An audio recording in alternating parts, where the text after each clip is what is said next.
बड़ी खबर पर बात करेंगे। गोपाल खेमका हत्याकांड में एक बड़ी अपडेट हम तक पहुंच रही है। पटना के दलदली रोड में हत्या की पूरी साजिश जो है वो रची गई थी। 3 लोगों ने मिलकर व्यवसायी की हत्या की थी। जेल में बंद अजय वर्मा गिरोह के सभी अपराधी बताए जा रहे हैं। हत्या में शामिल शूटर की भी पहचान हो गई है। तो बिहार के जिस कारोबारी की हत्या ने सबको सकते में डाल दिया कि आखिर क्या बिहार में वाकई में लॉ एंड ऑर्डर पूरी तरीके से बिगड़ गई है? क्या वाकई अपराधियों का मनोबल इतना बढ़ गया है? कई तरह के सवाल खड़े हुए और अब इस पूरे मामले में बड़ा अपडेट जो है वो निकल के आ रहा है। हमारे साथ लगातार हमारे बिहार संपादक एसके राजीव जी बने हुए हैं। एक बार फिर से उनके पास चलेंगे। एसके राजीव जी, देखिए एक बड़ा अपडेट मिल पा रहा है कि शूटर्स की पहचान हो गई है और कैसे ये पूरी प्लानिंग हुई कि कैसे गोपाल खेमका को रास्ते से हटाना है। इन तमाम चीजों पर से पर्दा धीरे धीरे अब उठता नजर आ रहा है।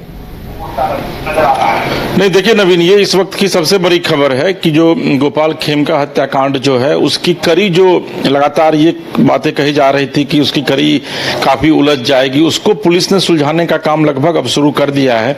और अभी जो एक बड़ी अपडेट आई है उसके मुताबिक गोपाल हत्याकांड में जिस दिन उनकी हत्या हुई थी लगभग 11:30 बजे रात में, उस समय उसके ठीक पहले दलदली रोड है, वहां से लगभग 500 मीटर की दूरी पर है जहां उनकी हत्या हुई है। वहां पे 3 अपराधी जो है वो जमा हुए थे। उन लोगों ने वहां पर चाय भी पिया है। उसमें से एक रेकी करने के लिए जो है वो निकला और जहां पर वो मौजूद थे गोल्फ क्लब में, वहां से वो निकले थे। तो वहां से फिर वो फोन पर इंटीमेट करता है अपने दूसरे सहयोगी को। फिर तो वहीं पर गोली मारने की प्लानिंग थी कि वहीं पर गोली मारा जाएगा, लेकिन चूंकि वहां पर भीड़ बहुत थी, पॉस वाला इलाका था, वहां पर काफी वीवीआईपीज भी थे। तो वहां से फिर फोन आया और फिर उसके बाद जो एक शूटर था वो वहां पर चाय पिया है और फिर वो प्लानिंग हुई कि नहीं अब उनको घर पे ही मारना है। फिर उनके घर पे पहुंचता है और उसके बाद जैसे ही गोपाल जी वहां पहुंचते हैं उनकी हत्या जो है गोली मार करके कर दी जाती है। देखिए दरअसल इस पूरे मामले में पुलिस लगातार जो है वो अब निष्कर्ष पर पहुंच रही है। जो शूटर है वो बेसिकली वो फरार होता है। वो जो सीसीटीवी फुटेज आया है वो स्कूटी से निकलता है और फिर वो जेपी पथ होते हुए वो बाहर निकल जाता है। तो मिनट टू मिनट जो है पुलिस सीसीटीवी को खंगाल रही है, निकाल रही है। और आपको मैं बताऊं कि इस पूरे हत्याकांड में जो वो अजय वर्मा, जो कि इस पूरे हत्याकांड का मास्टरमाइंड है, जो कि अभी फिलहाल बेऊर जेल में बंद है। आज से कुछ दिन पहले दिल्ली पुलिस और एसटीएफ की टीम ने अजय वर्मा को गिरफ्तार किया था। और मैं आपको बताऊं कि जो गोपाल खेमका के जो बेटे थे जिनकी हत्या हुई थी हाजीपुर में, उस केस का जो शूटर था जब वो बाहर निकला था जेल से तो उसकी हत्या हो गई थी। तो लिहाजा इस मामले में पुलिस जो है वो मुख्य बिंदु तक नहीं पहुंच पाई थी कि आखिर हत्या की वजह क्या है।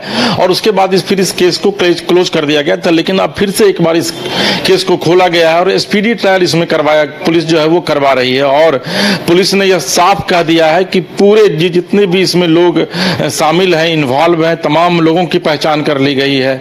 और बहुत जल्द ही पुलिस इस पूरे मामले का उद्भेदन करेगी। जो शूटर है उसके विषय में कहा जा रहा है कि आज से लगभग 1 साल पहले बोरिंग रोड में एक टेम्पो चालक की भी गोली मारकर उसने हत्या कर दी थी। बोरिंग रोड में उसके खिलाफ मामला भी दर्ज है। कुछ दिन पहले वो जेल से बाहर भी निकला था और फिर इस तरीके की घटना को अंजाम दिया है। तो ये पूरा मामला जो है वो कहीं ना कहीं से जमीन विवाद से जुड़ा हुआ है।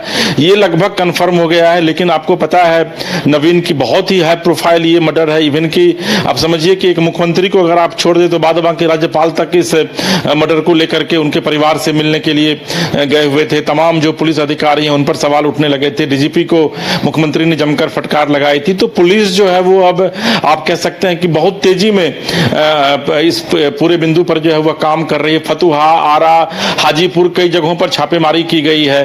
तो ये इस वक्त की सबसे बड़ी अपडेट है कि हत्या किस तरीके से की गई थी, हत्या की साजिश कहां रची गई थी, इन तमाम चीजों पर से पर्दा उठ रहा है। और पुलिस हो सकता है कि अगले 24 घंटे या 48 घंटे में शूटर को भी गिरफ्तार कर ले। 3 लोगों को इसमें उठाया गया। और आपको मैं एक बताऊं कि जो खबरें आई हैं कि कल जब गोपाल खेमका को श्मशान ले जाया जा रहा था उनको अंतिम विदाई देने के लिए, तो जब फूल चढ़ाने की बात आई थी तो उसमें एक अननोन व्यक्ति आया था जो कि माला जाकर चढ़ाया। और वहां पर जो एक पुलिस अधिकारी के सिक्योरिटी गार्ड थे उन्होंने जब वो देखा उस व्यक्ति को तो कुछ शक हुआ और फिर उसको पुलिस ने उठा लिया है, उसको गिरफ्तार कर लिया गया है। और कहा जा रहा है कि वो शायद वार्ड बख्तियारपुर की तरफ का रहने वाला है। पुलिस उससे भी अब पूछताछ कर रही है। तो देखिए, पुलिस हर एक बिंदु पर पूरे तरीके से चौकस है। हर एक बिंदु पर पुलिस जो है वो गहन पूछताछ कर रही है और इस बात की संभावना जताई जा रही है कि अगले 48 या 72 घंटे में इस पूरे मामले का उद्भेदन कर लिया जाएगा।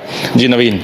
चलिए, तो आने वाले 48 से 72 घंटे काफी महत्वपूर्ण है। पटना पुलिस बड़ी बारीकी से हर पहलू पर गोपाल खेमका हत्याकांड मामले की जांच कर रही है और कड़ियां लगातार इस पूरे मामले में जुड़ती जा रही है। आने वाले 48 से 72 घंटे काफी महत्वपूर्ण होने वाले हैं, क्योंकि इन 72 घंटों में पुलिस कोई बड़ा खुलासा कर सकती है और इस पूरे हत्याकांड के असली मास्टरमाइंड तक भी पहुंच सकती है। बहुत बहुत धन्यवाद SK राजीव जी, आपका हमारे साथ जुड़ने के लिए और तमाम जानकारी हम तक पहुंचाने के लिए।